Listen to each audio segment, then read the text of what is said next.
If you are a business owner, your number one focus should be on generating as much profit and cash as possible in your business. And when you're ready to grow and expand your team around you, getting your employees to deliver on that same goal can be even harder. So how do you go about making sure that your team are delivering you as much profit and cash as possible and not just costing you vital money in your business? Watch this video to find out how, and make sure you subscribe to my channel for more free videos on how to start, run and grow your business. So in my last video, I looked at how you can motivate and engage your team to deliver you more profit and cash. Now, everybody is in business to make money. There's no reason to be shy or bashful about that. We all want as much profit as possible. Therefore, you also need to make sure that any employee that you have is tuned into this goal so that it becomes a shared goal and everybody is working towards the same thing of maximising profit and cash. This means that as a business owner, you need to be capable and comfortable to have a conversation with your employees about what your financial goals are and how you are performing against them. And even if you aren't quite ready to start employing people yet and grow your team around you, this is a really effective way of having good habits around reviewing your financial numbers and keeping yourself really tuned into that performance. This in turn ensures that the numbers are growing in the right direction. So if you haven't watched that video yet, make sure you check it out. You should see a link pop up for it here. It goes over all of the benefits of sharing the financial performance with your team, along with some pitfalls that you really need to be mindful of. So go check that video out first and then come back here for this video where I will walk you through exactly how to have that meeting with your team and to discuss the financial performance. We'll be looking at what information you can share and how you position the conversation with your team. But more importantly, we'll be looking at how you link those numbers to actionable tasks that everybody in your business can take ownership of to make sure that you are constantly driving in the right direction and growing the profitability and cash flow in your business. Now, you might be sitting there feeling quite nervous, thinking, I'm not ready to have a conversation with people about finance, I don't really understand it, I don't get the numbers myself, but don't panic. I'm not talking about doing a fancy presentation or anything like that. I'm talking about having a very normal conversation about just a couple of key financial numbers that everybody in the business should know. And this is exactly what finance is all about. It's about making those numbers understandable for non-financial people in the business so that they have the ability to drive those numbers in the right direction. So the first thing that you need to do is make sure that you're getting your team together on a regular basis to review. And you can do this on Teams or Zoom or in the office together, it doesn't really matter, it's more about setting that meeting. So go ahead and set that as a recurring meeting in your diary right now. I like to do it weekly with my team, you might like to do it bi-weekly, monthly at the absolute minimum, and some teams even do it every single day. So we have our meeting at 9 AM every Monday morning. It starts the week on a good footing. And it's become a habit for all of us. We know that 9 AM kick-off meeting. So when we start our meeting on a Monday morning, it always starts with a bit of chit chat and banter about the weekend. I think that this is really, really important for building connections, especially when we're not face to face anymore. And then we get down to business and we talk about three things.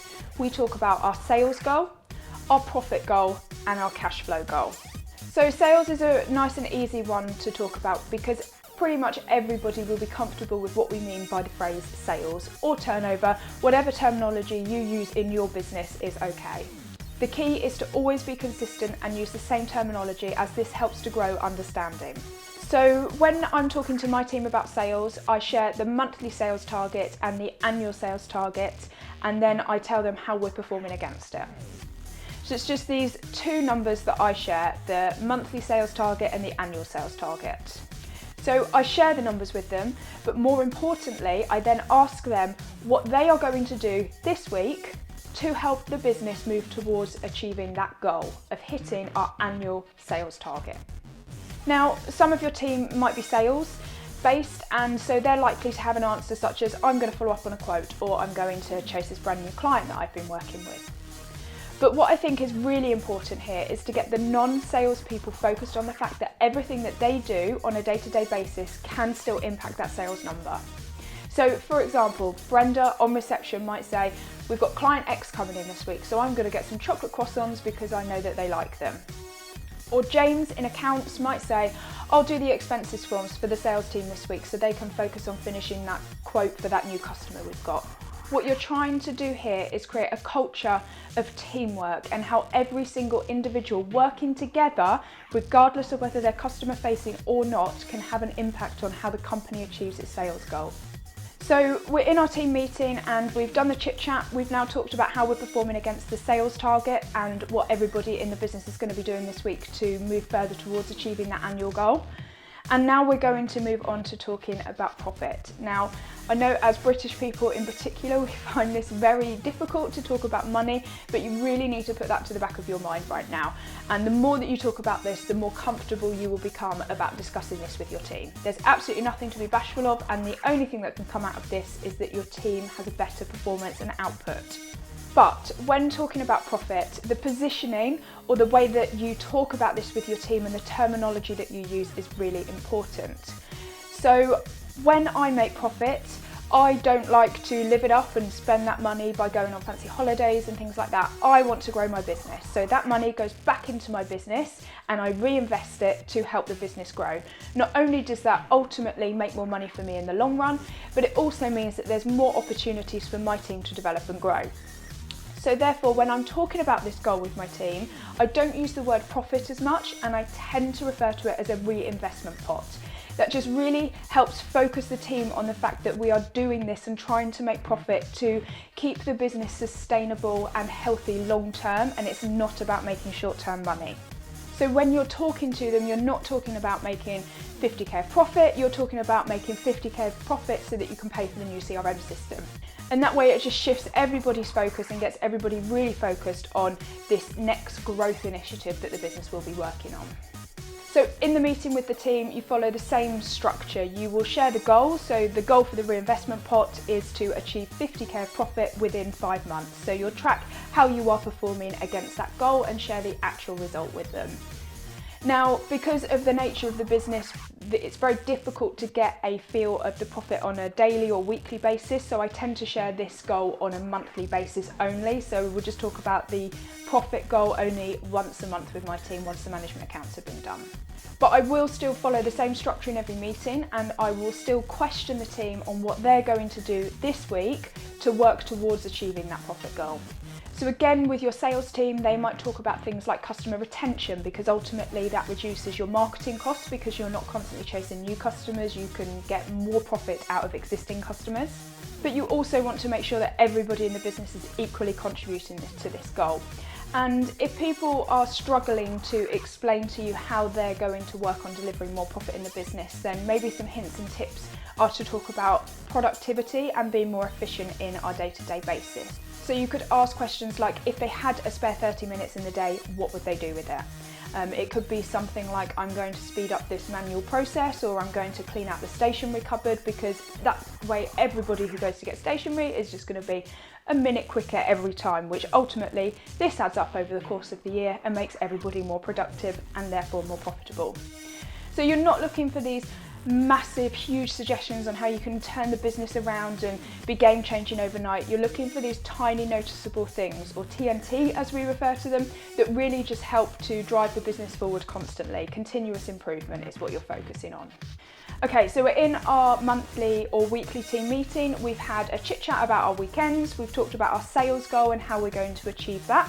We've talked about our profit goal and how we're going to achieve that. And now we're going to have a look at cash flow. And the reason that I talk about cash flow is because most people have heard the phrase that turnover is vanity, profit is sanity, and cash flow is reality.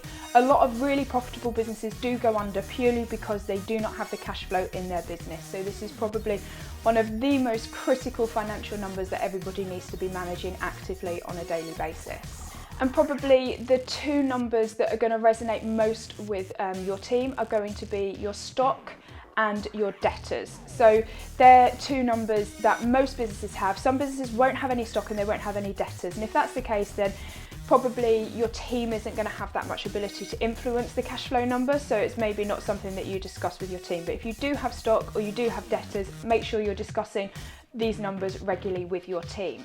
So for debtors, this is where you invoice your customer, but you allow your customer a certain amount of days to pay you. So it's common for 30 days end of month or 60 days, but sometimes some businesses need to go to 120 plus days with their customers, particularly if you're dealing with some large blue chip companies or project-based work, then it can be quite common that the payment terms are quite lengthy.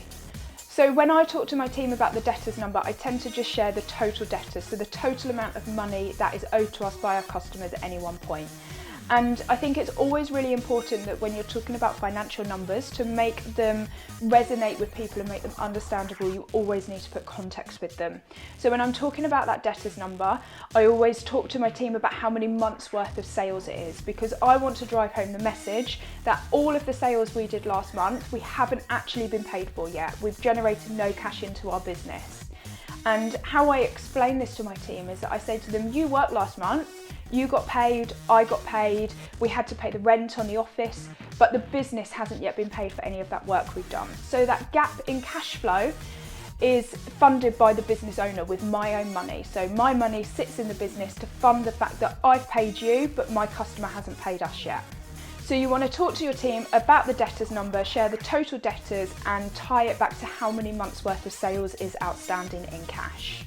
But again, what you want to do is you want to talk to your team about why you're driving that cash flow number. And that's because the more cash we have in the business, the more we can spend on reinvestment and growth. So it could be that we want to move to a new office, or we want to employ a new person in the business so we can keep on growing.